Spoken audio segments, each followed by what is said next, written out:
just like, I never took lessons. I'm self-taught. And I always just played to the music that I Just was played to into at the whatever you were time. listening to? And like, I've actually later on in life, like recently taken more lessons to actually like figure out what I am doing. You know what I mean?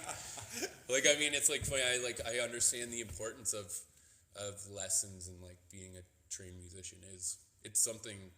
Practicing and knowing the proper technique are important things. Practicing is a really interesting case, because I think a lot of people, unless you come from a background where you were specifically taught, I think practice for a lot of people is just fucking around time. Yeah, and then that's not like, the more and more you learn, and nowadays with like YouTube and the internet and everything is at your disposal. You can learn proper way to do anything. So practicing, for instance, when you watch these like great drummers on YouTube, they're like, don't just go and just do like jam around of all the things that you already know how to do.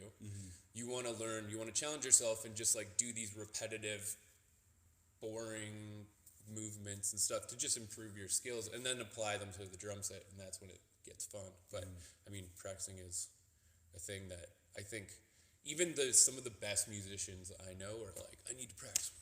You know what I mean? It's like, that's the thing. No matter what they're doing, they still. It's like, for instance, like Ian Doherty in July Talk is one of the best musicians I know, and that dude never puts his guitar down. No. He's always practicing, and he's always just practicing scales and like all this crazy stuff. Yeah, that's the one I've got. There's a guy locally. He runs Highland Studios, a recording studio named Luke Michaud. And whenever I'm sitting around with him, the same thing, man. He's always just like, it doesn't matter what's happening. He's just running scales, just doing something. And I remember asking him one time, like, how often do you practice? And he went like, I don't know how to calculate that. Yeah. You know, like 20 hours a day, right?